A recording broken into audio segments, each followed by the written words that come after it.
Are you ready? Let's talk digital. Bonjour à tous et bienvenue sur le podcast Digital Feeling. Je suis Elodie Chenol et j'accompagne les CEO à travailler leur personal branding et celui de leur marque grâce au digital. J'ai pour ambition, à travers ce podcast, de répondre à toutes vos problématiques concernant le marketing digital. Pour cela, si vous avez une question, rien de plus simple, vous m'envoyez un message sur LinkedIn en privé et j'y réponds lors d'un épisode. Les questions peuvent tourner autour du personal branding, du B2B, de la plateforme LinkedIn, mais aussi des autres réseaux sociaux, de toutes les problématiques que vous pourriez avoir concernant votre stratégie d'entrepreneur et comment améliorer votre visibilité et surtout générer plus de ventes. Si je n'ai pas la réponse à votre question, j'irai chercher pour vous les experts du domaine pour vous produire un épisode qui répondra à cette fameuse question. Bonne écoute! Bonjour à tous et bienvenue dans ce nouvel épisode de Digital Feeling. J'ai le plaisir de vous retrouver pour aujourd'hui un thème qui sort un petit peu de l'IA mais qui sera sur la communication avec un élément que j'ai constaté et j'ai envie de le partager avec vous parce que je pense qu'on est plusieurs dans cette situation. Récemment, j'ai dû mettre à jour mon site internet. Alors l'histoire veut que je l'avais refait il y a 2 ans, j'étais passée par une agence. Allez savoir ce qui s'est passé, j'ai quand même perdu pas mal de choses à l'issue de mon contrat. Je ne reviendrai pas là-dessus, ça fait partie des accidents de la vie. Bref, je perds mon site internet, je retrouve un vieux site internet absolument pas à jour. Et là, je me dis, il faut absolument que je le refasse. Donc, je suis passée par un prestataire pour le refaire. Et ça m'a permis de me poser la question suivante qui est, mais est-ce qu'en fait, mon site est à jour? Est-ce que les informations de ma communication digitale sur les pages que j'ai créées il y a 4 ans, quand je me suis lancée, sont toujours d'actualité? Évidemment, la réponse était non. Et je pense qu'on est nombreux à être des entrepreneurs, à se lancer dans des business, se lancer dans des aventures, quelles qu'elles soient, bifurquer ou dans mon cas, des offres complémentaires et découvrir des outils qui sont nouveaux pour lesquels il n'y avait pas encore d'offres et de proposer des offres notamment sur l'intelligence artificielle. Et c'est vrai que mon site internet, on m'avait dit, mais il reflète pas ce que tu fais, ce serait quand même bien de le mettre à jour. Donc, j'ai fait cette partie, j'ai remis à jour mon site internet et ça m'a permis de découvrir pas mal de choses. La première, c'était arrivé pendant une formation. Je montre mon site internet, donc c'est là le jour où j'ai découvert que je l'avais perdu et que je n'avais plus ma fiche Google My Business. Mystère dans le sens où ma fiche Google My Business avait été tout simplement supprimée. Pas de son, pas d'image, pas d'alerte en me disant votre fiche est supprimée. Très étrange. Donc j'ai fait appel de la décision auprès de Google qui m'a réactivé cette fiche Google My Business. J'ai perdu évidemment tout l'historique des notes. Donc j'ai dû remettre à jour toute ma fiche. Donc ça, c'était plutôt un bon exercice. Redemander des notes parce que j'avais perdu mon historique. Ça, c'était quand même moins cool. Ils auraient pu me la remettre en l'état. Bon, bref. Ça m'a permis de revoir toute la description, toutes les offres de services de ma fiche Google My Business et tout de remettre à plat. Et puis, une fois qu'on fait ça, j'ai remis donc à jour les textes de mon site internet. Ça m'a permis de remettre à jour les textes de présentation sur LinkedIn, sur mon profil perso. Mais j'avais aussi un profil pro avec ma page Digital Feeling qui n'était absolument pas à jour non plus. J'avais dû la revoir il y a 2 ans, mais du coup, c'était pas à jour. Donc, ça m'a permis aussi de revoir ces éléments. Et c'est là où je veux en venir dans cet épisode, c'est que souvent, on se lance et puis on lance tous nos outils et puis après, on se lance dans le business et on évolue. Et on ne va pas nécessairement prendre le temps de faire un petit point sur ce qu'on communique, sur quel canal on communique et est-ce que le message est toujours à jour. Alors, bien sûr, c'est pas hyper important de le faire dans la minute, mais il faut quand même garder en tête que nos canaux de communication sont notre visibilité. C'est ce qui fait que les personnes qui ne nous connaissent pas apprennent à nous connaître, découvrent notre univers, découvrent notre offre, nos méthodes, permettent du coup de créer une première relation, notre première vitrine. Et donc, c'est important de le garder en tête et de régulièrement vérifier que vos canaux soient bien à jour. Moi, je suis très active sur LinkedIn. Je poste 1 fois par jour pendant 5 jours par semaine. Donc, tous les jours travaillés de la semaine avec des messages qui sont, eux, hyper d'actualité sur ce que je vis, sur mon offre, l'accompagnement de mes clients. Et puis, j'ai des supports à côté qui sont tout aussi digitaux et qui sont absolument pas à jour. Donc déjà, c'est une première erreur. Donc, mon conseil pour éviter ça, pour éviter de faire comme moi, vraiment, 1 fois par an, prenez le temps de vous poser sur vos canaux. Est-ce que mon site internet révèle bien ce que je fais. Est-ce que j'ai une nouvelle offre? Est-ce que j'ai une nouvelle formation?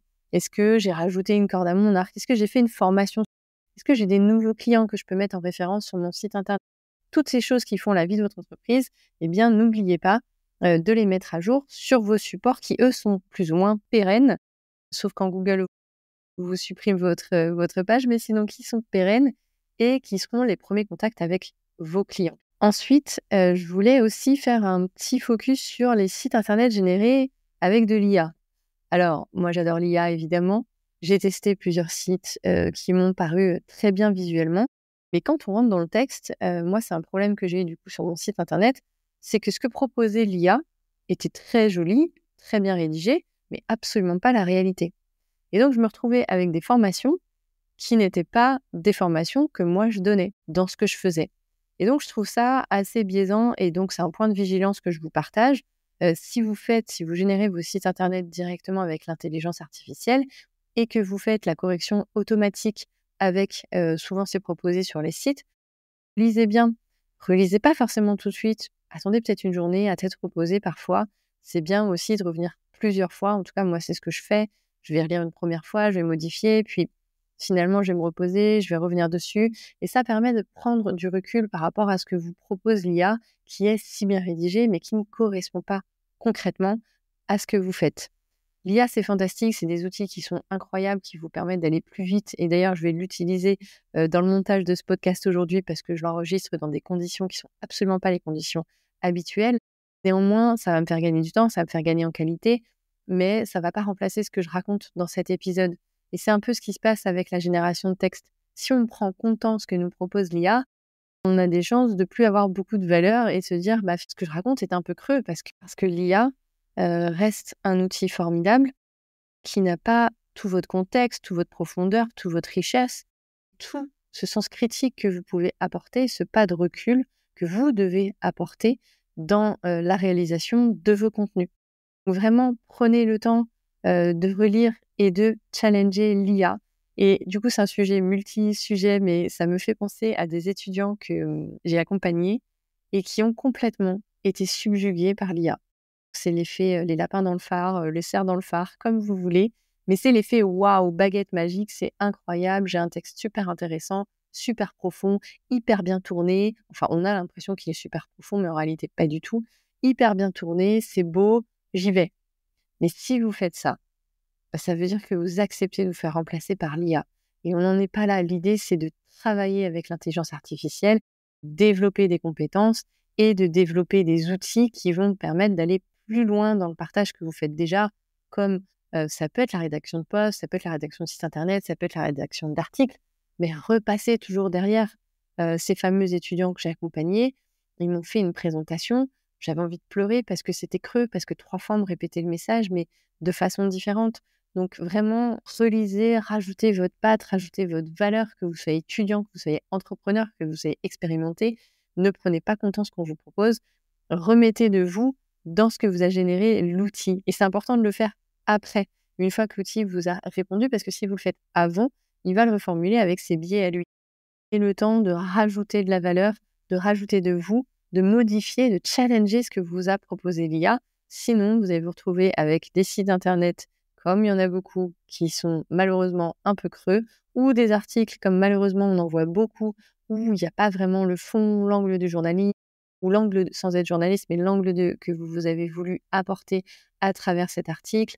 Votre touche à vous, ce qui fait que votre communication, c'est la vôtre et que vous êtes unique, et bah, c'est des tournures de phrases, des anecdotes, c'est des choses que vous allez rajouter que vous n'allez pas trouver chez les autres. Petit warning, ne prenez pas compte ce que vous proposent les outils de génération de texte, tout comme vous allez retravailler un visuel pour obtenir le visuel que vous aviez en tête, bah faites la même chose avec votre texte et vous obtiendrez un texte beaucoup plus satisfaisant.